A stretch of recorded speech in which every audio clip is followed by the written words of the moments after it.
What is going on, people? Welcome back to another glorious video recorded in the confines of the car, coming at you directly from not the Samsung Galaxy S9, but the OnePlus 6T's front-facing camera. And I gotta say, I've been using this phone for the past month and a half, and I am pleasantly surprised at the performance I'm getting out of this, especially the battery life, because that right there, Samsung, step your game up. Anyways, let's get on to the topic of today's video. We're going to keep it short and sweet, just like my sex life, and we are going to be talking about the Nintendo Direct. Yes, ladies and gentlemen, after many weeks and months of speculation, we finally got ourselves the first Direct for 2019, and boy, it was worth the wait. It was, dare I say, hype worthy, and y'all know me. I really don't care too much about these Directs. More often than not, they are just mediocre and people hype themselves up.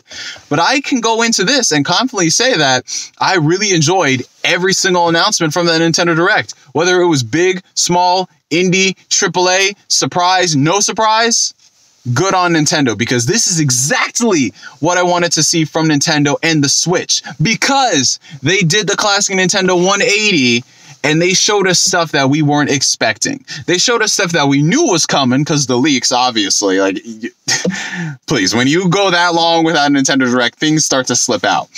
But they didn't go and show the stuff that people thought they were, like Gen 8 Pokemon or Animal Crossing or, you know, some of the other things that people knew were coming in 2019. They showed a lot of new games. And not only did they show a lot of new games from Nintendo, they showed a lot more third-party collaborations. And what have I been telling you guys for many years now? Nintendo, while they can create amazing first-party games, it is the third-party collaborations and third-party support that sells systems, whether it's PlayStation, Xbox. Heck, look back into the history. Some of the best games that came out on the Nintendo Entertainment System and the Super NES, those games were from third parties. And what I'm seeing with the Switch is looking like it's going down that path, man. So I'm not going to go over all the announcements here because you guys have seen a million different recap videos talking about this. I am going to highlight some particular announcements that I thought were pretty cool. So they opened it up with Super Mario Maker 2. Now, admittedly, I have not played the first Mario Maker. I'm not going to come out here and be like one of those dudes who's like, yes, Mario Maker, oh my God, I'm creaming in my pants. No, that would be disingenuous.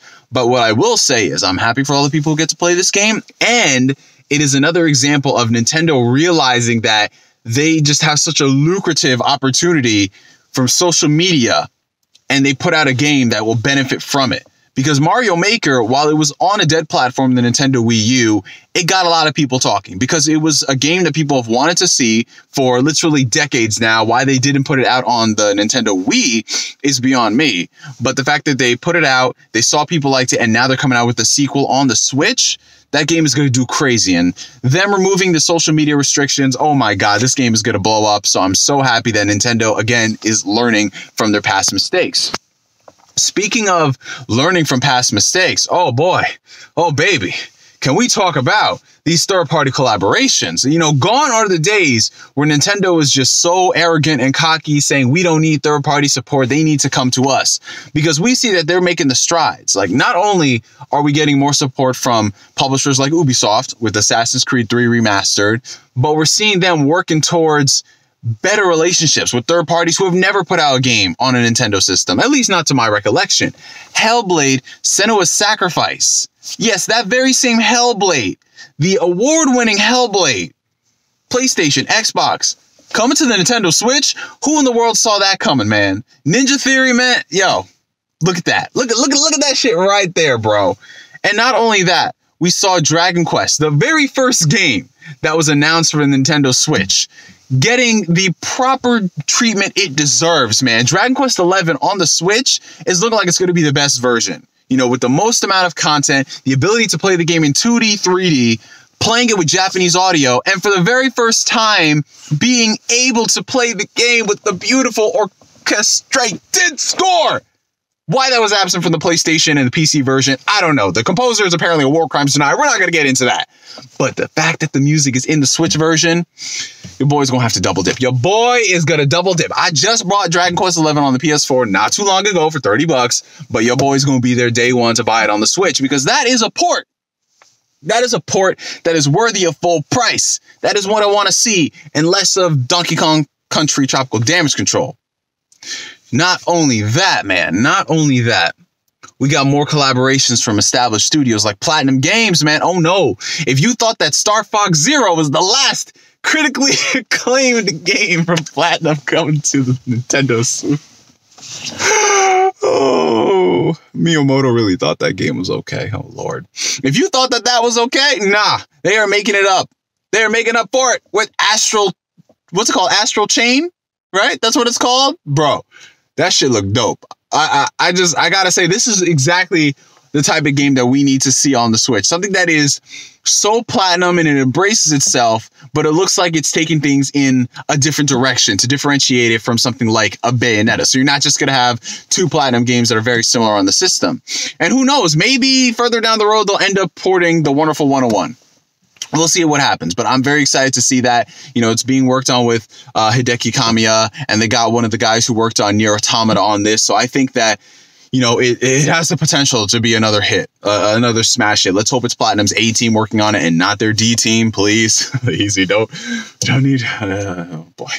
But yeah, it's awesome. And it's coming out this August, man, end of August. Whoa, can we talk about all these release dates that are coming out? We got release dates for Yoshi. We already knew that was coming. Yoshi's been done forever. We got release dates for Astral Chain. We got a release date for Fire Emblem Three Houses coming out at the end of July.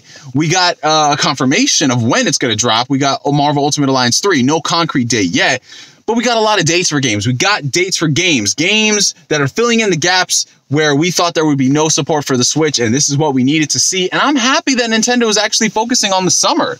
Yeah, because a lot of studios and publishers, they don't focus on the summer, man. They don't. They're just like, cram everything into the fall season. Why aren't our games selling? Why aren't they selling? Yeah, now y'all know.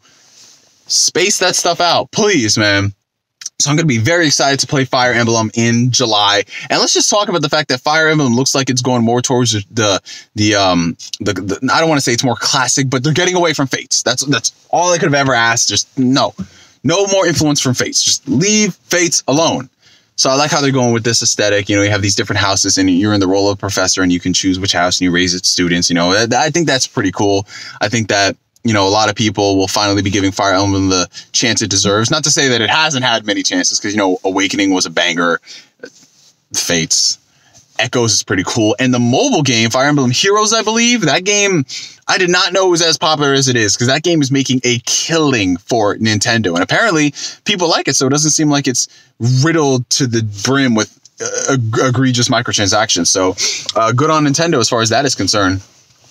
And yeah, we saw a lot in this Nintendo Direct that really, it makes me excited for the future of Nintendo because they realize that it's all about the games. It's not about how quirky they can make things and, you know, just the things like Nintendo Labo. Like there's a reason why they didn't focus on Labo in this Direct. I'm not saying that they aren't going to later on, but the games are what sells the systems. And third-party support is what really gets a lot of people invested. Like there are a ton of people I know who have never played Hellblade, but they saw that it was coming to the Switch and they're just like, damn, you know, Rune Factory coming to the Switch. In addition to Rune Factory 5 in development, damn.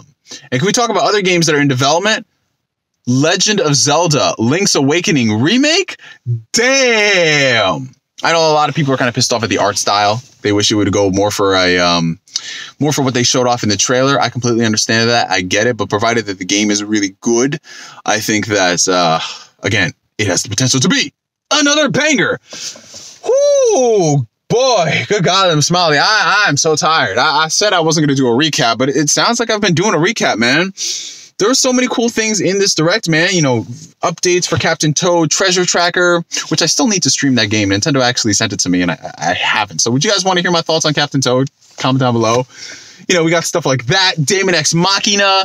Got some prototype missions and they're listening to the fan feedback. So it's kind of like Octopath Traveler in that respect. That's pretty fucking dope.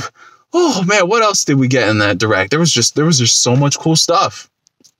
So much cool stuff like Final Fantasy IX getting a stealth drop. That's my game of the year for the Switch. I don't give a man. I don't even care. I don't even care. I love Final Fantasy IX. Oh yeah, and Final Fantasy 7 is out next month, so you know. And then Final Fantasy 10 and 12 are out in April. So, could we get that Kingdom Hearts HD 1.5, 2.5 collection? Could we get that? Could we get the stories thus far? You know, it's been a while since we had a complete Kingdom Hearts experience. Whoops. Anyways, for now, my name is NGS signing out. I'm gonna take my ass indoors and eat some food. I will catch you guys later. Peace.